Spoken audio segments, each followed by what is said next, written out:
If you were on X on June 10th, it was an explosive day with a lot of activity. The first Robotaxis surfaced in Austin, Texas. A driverless Model Y refresh, the Juniper model, was spotted at an intersection driving without a driver.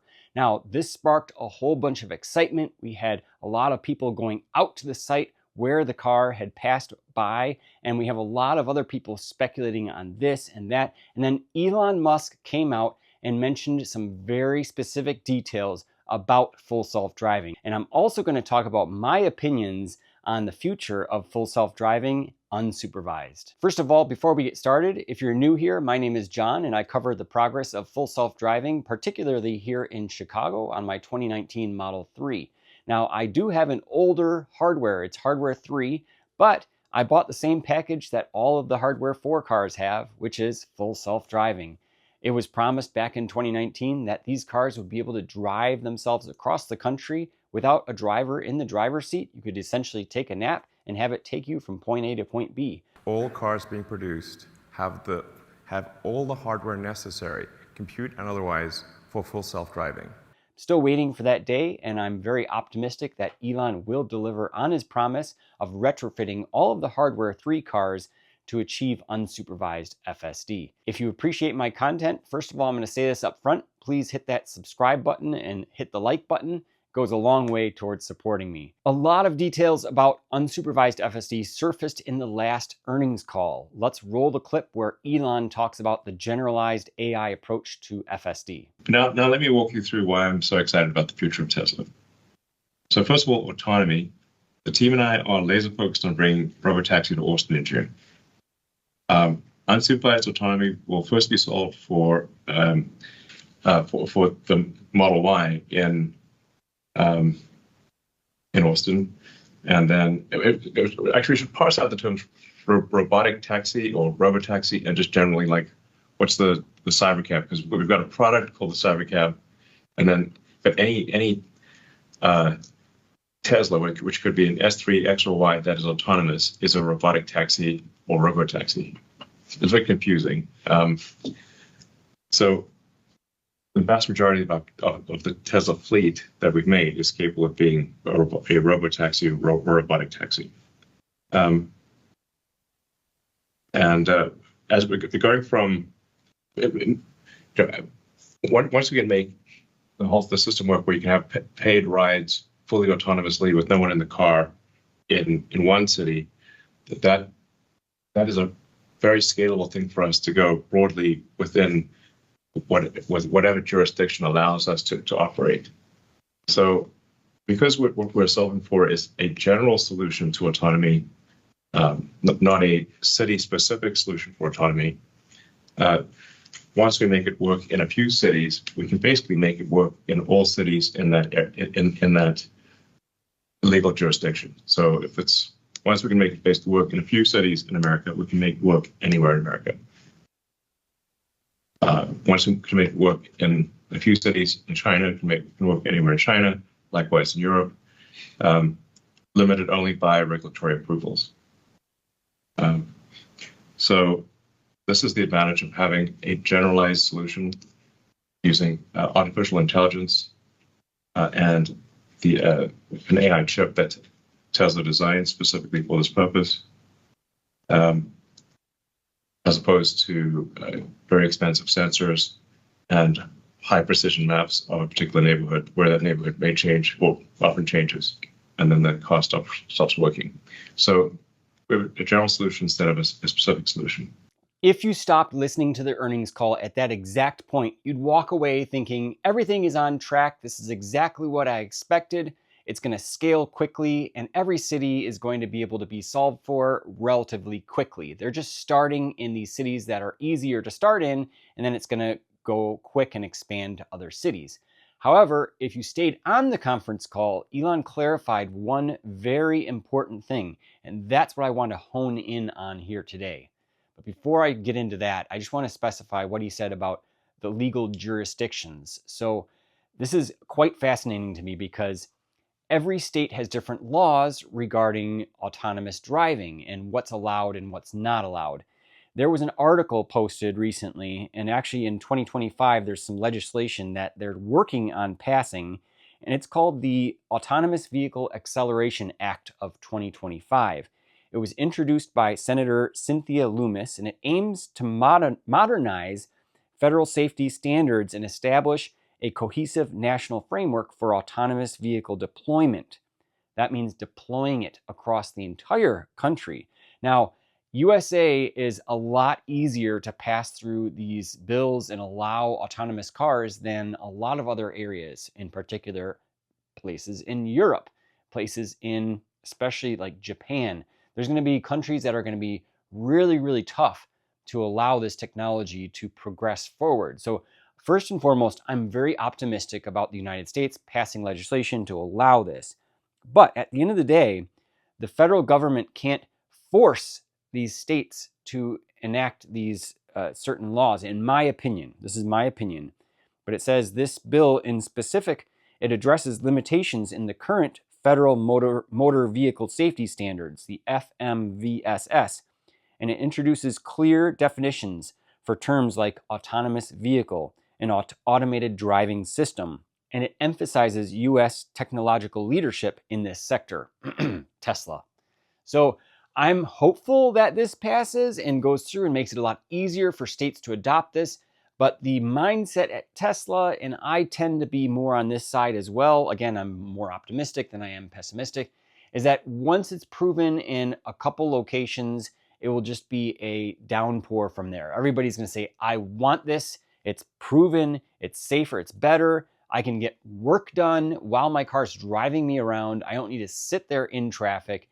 I can't tell you how many people have said to me where I've talked about FSD, they say, well, I actually like to drive. I like to be in control of my vehicle. Well, in reality, they like to be in control of their vehicle sometimes, but I guarantee you, if you put them in heavy traffic on the highway and it's back-to-back, bumper-to-bumper traffic, they are not going to want to drive manually. So I guarantee this is going to take off once it proves itself successful. So it's a matter of time from the jurisdiction, but that is a barrier that is going to be potentially a roadblock here in the near future. Now, time will tell how long that remains a barrier, but that is one challenge for sure. Now, let's get into the specific area that Elon mentioned, and this is what I'm going to talk about the most here moving forward. Now we will move on to investor questions. We will start with questions from say.com. First question is, what are the highest risk items on the critical path to Robotaxi launch and scaling? Sure. Well, just to clarify the disambiguate the cybercab from Robotaxi once again. When will the Teslas, because the Teslas that will be fully autonomous in June in Austin will be Model Ys. So that is that's currently on track to be able to do paid rides fully autonomously in Austin in June, and then to be in many other cities in the U.S. by the end of this year. It's very difficult. It's difficult to predict the exact ramp, sort of week by week, month by month, except that it will ramp up very quickly. So it's going to be like basically an S curve, where it's very difficult to predict the intermediate slope of the S curve, but you kind of know where the S curve is going to end up, which is the vast majority of the Tesla fleet being autonomous. So that's why I feel confident in predicting large-scale autonomy around the middle of next year. Right? Certainly the second half of next year. Meaning, I predict that there will be millions of Teslas operating autonomously, fully autonomously, in the second half of next year.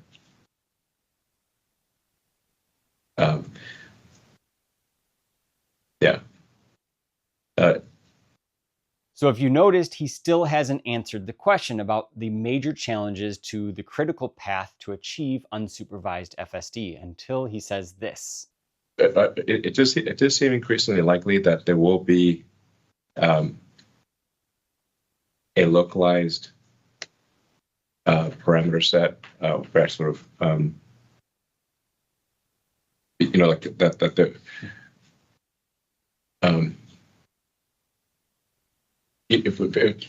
especially for places that have, say, very snowy weather, like say if you're in the Northeast or something, that like there's, you can think of it, it's kind of like a human. Like if you can be a very good driver in California, but are you going to be also a good driver in a blizzard in Manhattan? You're not going to be as good.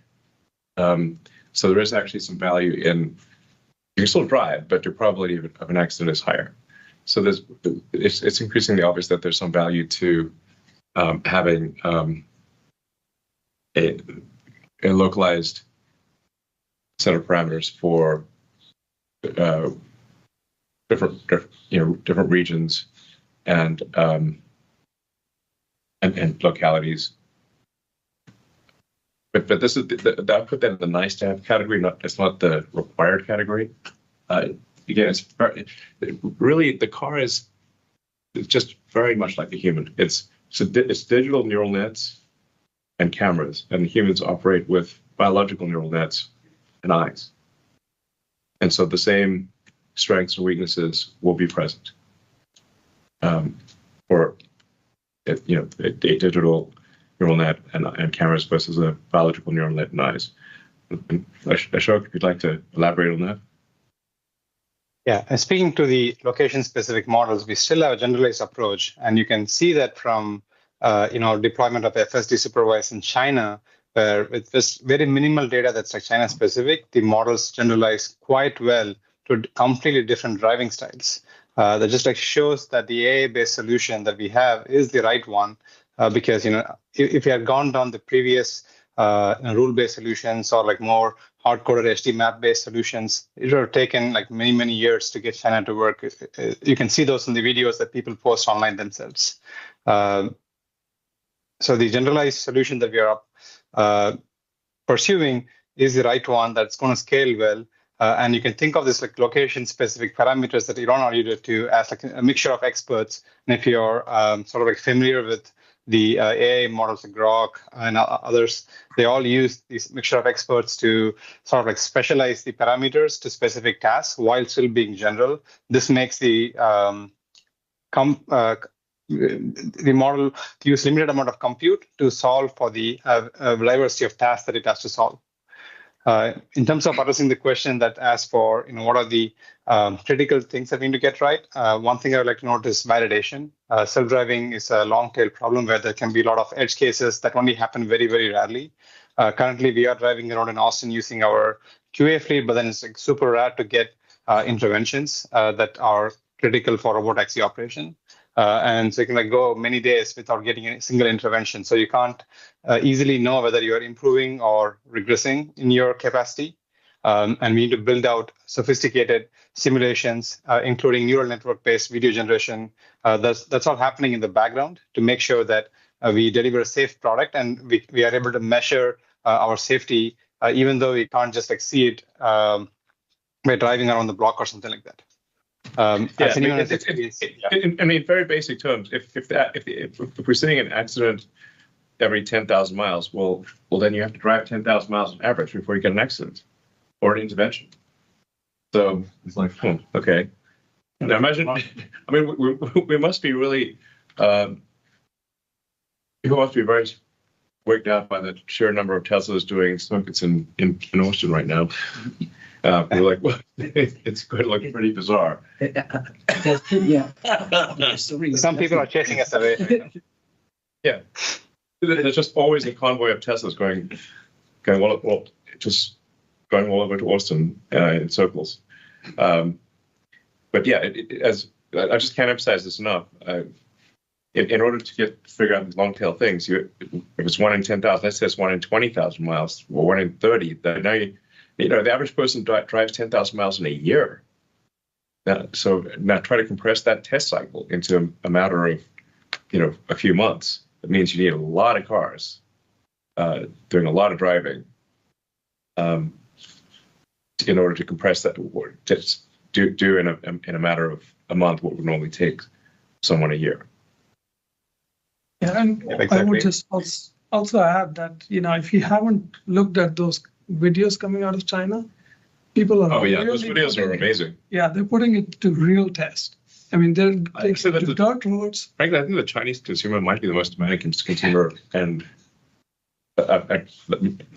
I actually, our customers in China are awesome. They have a lot of fun with the cars. I saw one guy take a Tesla on autonomously on a narrow dirt road. Yes. Across like a mountain, and I'm like, still a very brave person. And the Tesla's driving along on a road with no barriers, where if he makes a mistake, he's going to plunge to his doom. But it worked. A lot to unpack here. So Elon brought up a great example of driving in very snowy, wintry conditions and comparing that to an area like California where you don't have any of that type of weather. So there are scenarios like, for example, in Chicago where I have to disengage or intervene a lot more regularly than someone out in California. And that's because the models have been trained a lot more to those streets, to those areas, and it's the parameters, the neural nets are more tuned to those areas. Now, what does that mean? If you're not familiar with how neural nets work, you have a bunch of inputs, they go in, they get processed, and then you get an output. The output is turn the steering wheel, or step on the brake, or step on the accelerator. It's really simple. It's just really 3 outputs. But you can have so many different inputs, and each input gets a different weighting.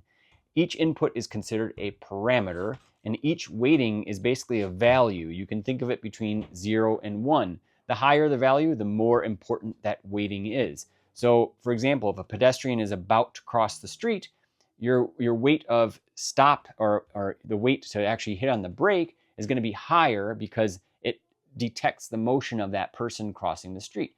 So these neural nets are operating constantly in the background, and you have to react very quickly. So the outputs need to be tuned correctly to be able to operate quickly. Now, I am not an expert when it comes to AI, but I did do some research and take this for what it's worth. But this is something that I think is going to be a big challenge for Tesla. And Elon brought it up first. Ashok then pivoted and said, well, it really has to do with validation and edge cases. And those were the main challenges. But he followed up to Elon's statement talking about how this specialized approach, now we're getting away from the generalized, there's more of a specialized approach on a city-by-city basis, depending on conditions. I brought up snowy roads, or Elon brought that up. There's also, think of like mountainous regions where you have very curvy roads that you have to make these very abrupt turns.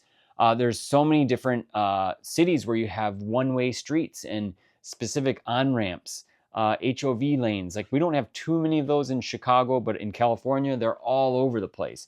So it really depends on where you live, and the signs also, that's going to be another, although I think the signs is very limited.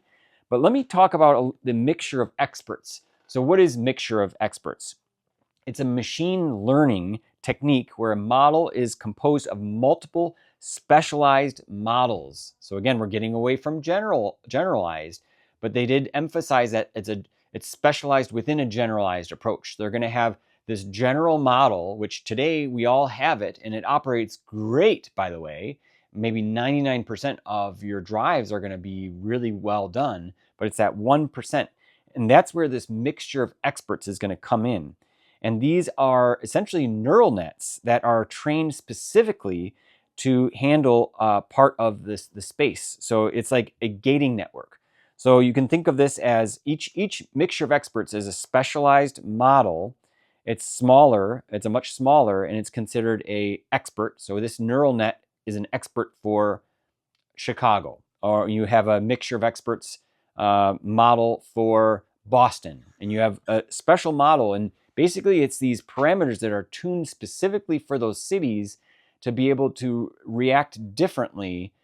So what's going to have to happen is, geographically, as a car is driving across the entire country, it's going to have to use the GPS to recognize, oh, I'm in Chicago now, I'm going to pull in this neural net. So the challenge with that is now you're going to have more memory. And that's definitely a challenge, but there's also some advantages of using a mixture of experts approach. Let me just tell you here a little bit about those advantages. You can get efficient computation. So you can be a lot more efficient compared to using a single large model because only the relevant experts are activated for a given input. However, I think in Tesla's case, you have this generalized approach, and that's always going to be the base. It's going to be sitting there. And now it's not that you're substituting different parameters out for cities. You're just basically adding them in. I think that's the approach. Correct me if I'm wrong on that. Again, I'm not an expert here, but that's how I believe this is going to be. It's going to be not substituting, but adding into the general approach. And then you're going to have basically how it works is you have an input. An input is fed into the model, and it's basically the video feed from all the 8 cameras. And then you have a gating network. The gating network analyzes the inputs and determines which experts are best suited for processing it. And I think one of those inputs is going to be the GPS. That's going to be a primary one, right? Are we in Boston? Are we in Chicago? Are we in Texas? Are we in California? Are we in Alaska?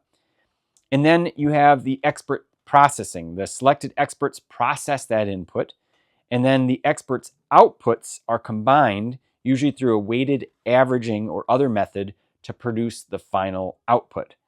So I looked into this a little bit, and these pre-trained models are much faster versus dense models, and they have faster inference compared to a model with the same number of parameters.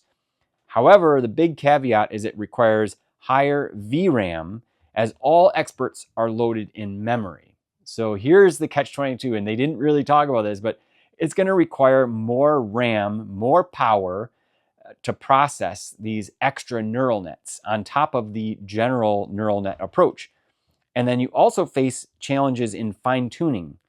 But there's a recent work with mixture of experts, or MOE, instruction tuning, that has shown promising. So this is developing as we go on, and it sounds like ChatGPT and a number of large language models are already leveraging mixture of experts, and it's working out really well. So I think this is the right approach moving forward.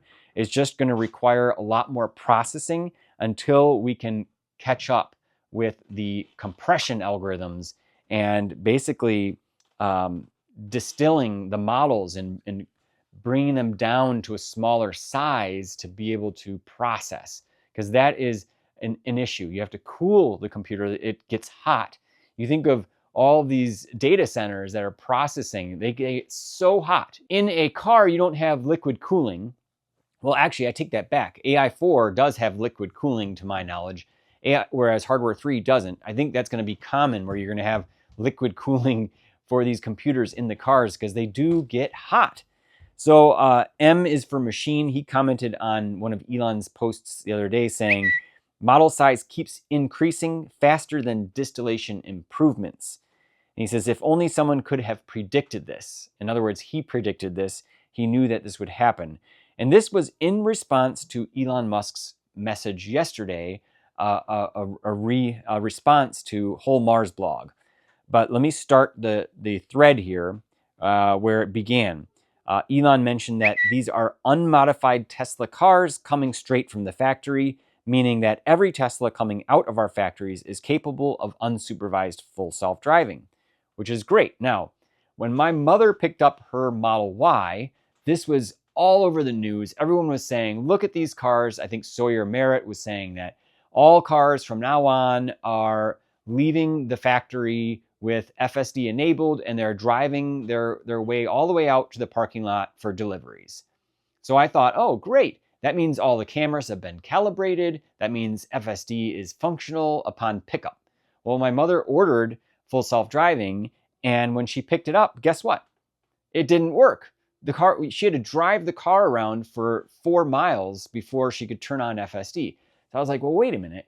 Would they enable that, calibrate the cameras? That must have some way of calibrating it without driving it around. I was really confused. So I don't know if someone knows the answer to that, but that kind of boggled me. I just didn't really make much sense. But anyway, that was the start of this thread. And then this gentleman, Stuart Zuckerman, came out and said, what software version do these cars have? Is it the same version as what we are using on our hardware for cars? Or is it a newer version that will be available to us soon? And then Elon came back and he said, it's a new version of software, but it will merge with the main branch soon. We have a more advanced model in alpha stage that has 4 times the parameters, but still requires a lot of polishing.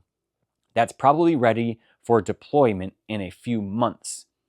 Sounds great. Wow, more parameters. That's good. That means more inputs. Well, not more, you still have the same inputs, but it's more weighted values or parameters that you're checking against to give it more accuracy.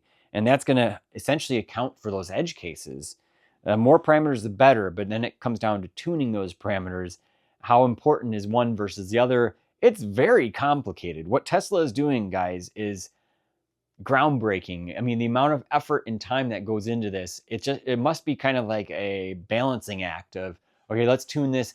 I'm sure a lot of it's automated. So the AI has probably some AI helping it learn on its own. I mean, that's the point of all this training data. It's coming in and learning and auto balancing these weights. But then you have particular samples. There's a phrase for this in AI where you have humans that go in and examine the results of the automatic processing, and they tweak it based on balance. It's a balancing act. So then here, Omar's catalog, he says, does the Robotaxi software have the 3x larger model compared to 13.2.9, or will we just get the 4x parameters later this year? So Elon came back and said 4.5 times increase in parameters should be ready for wide release later this year. And he also said on that earnings call that later this year, a regular owner should be able to drive around in their car with unsupervised. So that kind of matches with what he said there. But then he says, this is the real clincher, and a lot of people are debating on this right now. Super frugal use of memory bandwidth, caching exactly what is needed, and squeezing microseconds out of everything are needed to maintain the frame rate.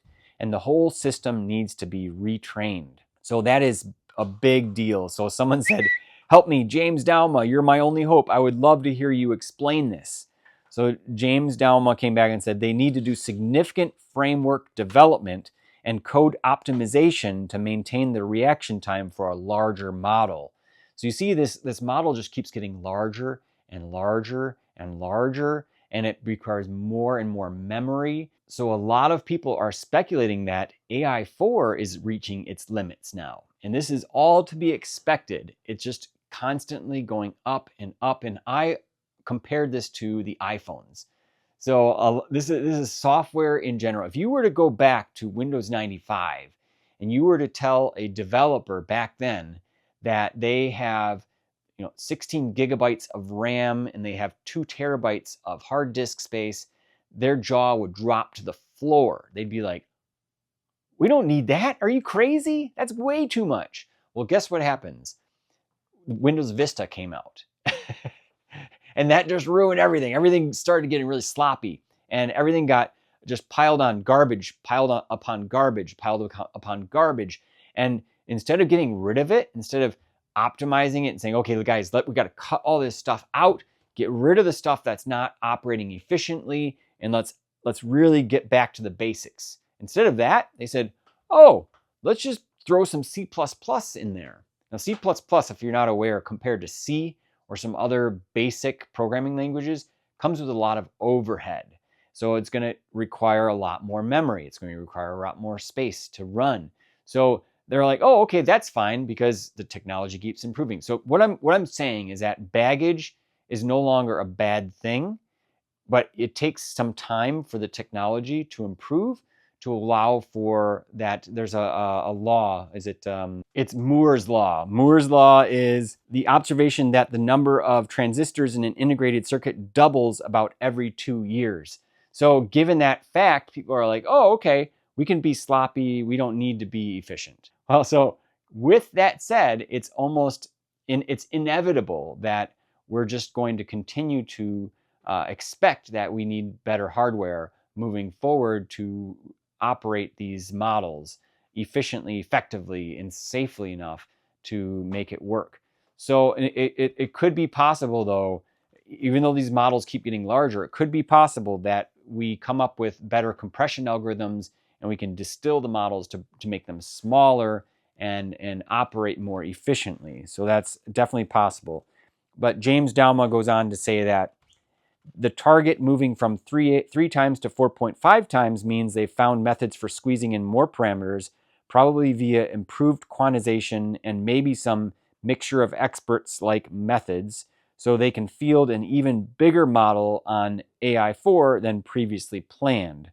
So this happened a little bit with AI3 or hardware 3, as they found a way to optimize it a little bit better to be able to run. So I'm very curious to hear what your thoughts are. At the end of the day, with everything said here in this video, my personal opinion is that these mixture of experts are going to take time to develop, even though Elon mentioned in the call, and he's always super optimistic. Now, Elon says a lot of stuff, and he's always very optimistic, and you really, really want to believe him. Like he said that once we solve for a couple cities, it will scale very, very quickly from there. I really want to believe that, and I trust in Tesla. I think that they're doing the right things, but I'm not placing all of my trust in Tesla. In other words, I'm not saying, yeah, everything they say is 100% correct. I'm always skeptical to a certain point. So I hear that in one ear, and then the other ear's telling me that there are some more things that they're not telling us. And I think that the timing, it's not as easy as what they're saying. These mixture of experts take time to tune and to test and before they can deliver them. And then the other side of the coin is obviously the hardware, but then the jurisdictions. So you have those three challenges: the hardware, obviously the software and the optimization and implementing these mixture of experts for each city. And then lastly, the laws and legislations in the specified cities. Very curious to hear what you guys think. I love talking about this stuff, but again, it's a little bit over my head, so I'm not an expert by any means, and I'm not saying that everything that I'm saying is going to actually happen, but I'm optimistic that Tesla will solve this and we'll be able to sleep in our cars and get work done while our cars drive us all around the place, hopefully next year. Thanks for watching, guys. Have a great day.